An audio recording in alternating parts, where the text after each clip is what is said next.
ভারতে কি ইন্টারনেট ব্যবহারের উপর ট্যাক্স বসতে চলেছে? এই খবরটা নিয়েই এখন সব জায়গার জোর আলোচনা।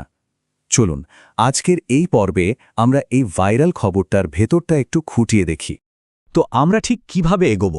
প্রথমে দেখব এই যে গুজবটা ছড়াচ্ছে সেটার আসল সত্যিটা কি, তারপর বুঝব ভারতের ডেটা ব্যবহারের ছবিটা ঠিক কেমন, সরকারই বা কেন এমন একটা ট্যাক্স আনার কথা ভাবছে, আর সব শেষে দেখব এর ফলে সাধারণ মানুষ আর অর্থনীতির উপর কী প্রভাব পড়তে পারে, আর অন্য দেশেই বা এমন করে কী ফল হয়েছে।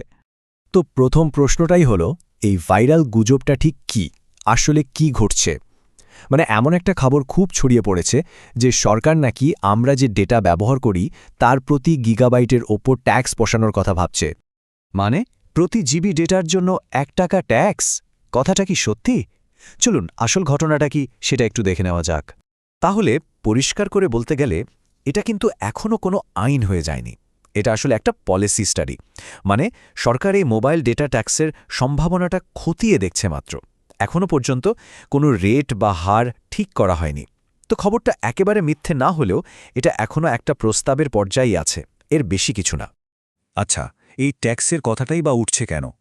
এটা বুঝতে হলে আমাদের ভারতের ডেটা মার্কেটের দিকে তাকাতে হবে, কারণ এটা বিশ্বের সবচেয়ে বড় আর সস্তা বাজারগুলোর মধ্যে একটা। ভাবা যায় প্রায় ৮৫ কোটি। ভারতে এখন ইন্টারনেট ব্যবহারকারীর সংখ্যাটা ঠিক এটাই।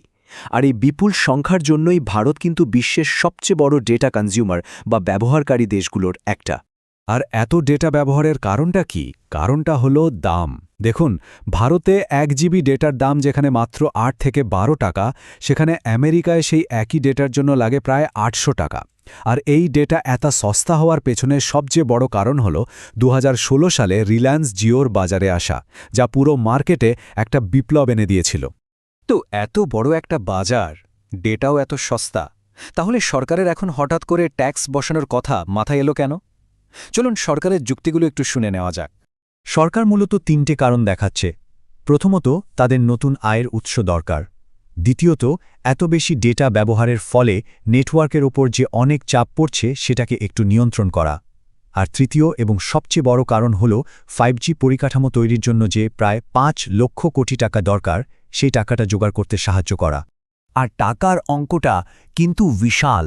একটা সাধারণ হিসাব বলছে, যদি প্রতি জিবি ডেটার ওপর মাত্র ১ টাকা করেও ট্যাক্স বসানো হয়, তাহলে বছরে সরকারের ঘরে আসতে পারে প্রায় ২৩,০০০ কোটি টাকা। ভাবুন একবার, কত বড় একটা অঙ্ক।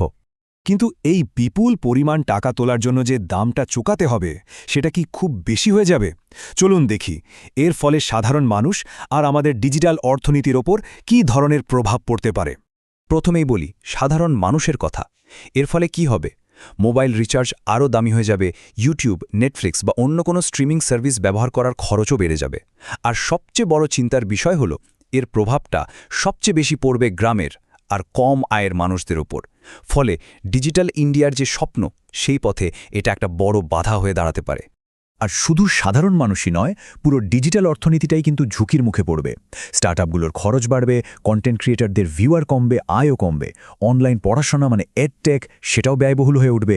এমনকি গেমিং ইন্ডাস্ট্রির মতো একটা বড় বাজারও ধাক্কা খাবে। তবে ভারত কিন্তু প্রথম দেশ নয় যারা এমন একটা ট্যাক্স আনার কথা ভাবছে। এর আগেও অন্য কিছু দেশ এই পথে হাঁটার চেষ্টা করেছে।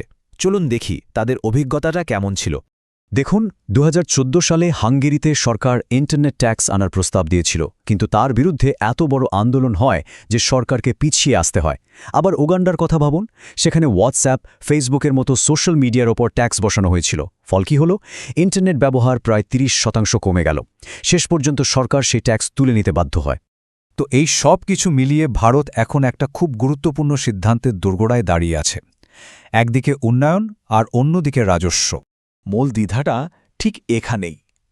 একদিকে দেশের ডিজিটাল অর্থনীতির বৃদ্ধিকে গুরুত্ব দেওয়া, নাকি সরকারি আয় বাড়ানোর দিকে বেশি নজর দেওয়া। এই দুটো পথের মধ্যে একটাকে বেছে নিতে হবে। তাহলে বর্তমান পরিস্থিতিটা কি? সরকার এখনও এই বিষয়টা নিয়ে ভাবনাচিন্তা করছে। কোনো ফাইনাল সিদ্ধান্ত বা আনুষ্ঠানিক ঘোষণা কিন্তু এখনও হয়নি। তবে এটা বলাই যায়, এর ওপরই ডিজিটাল ইন্ডিয়ার ভবিষ্যৎ অনেকটা নির্ভর করছে।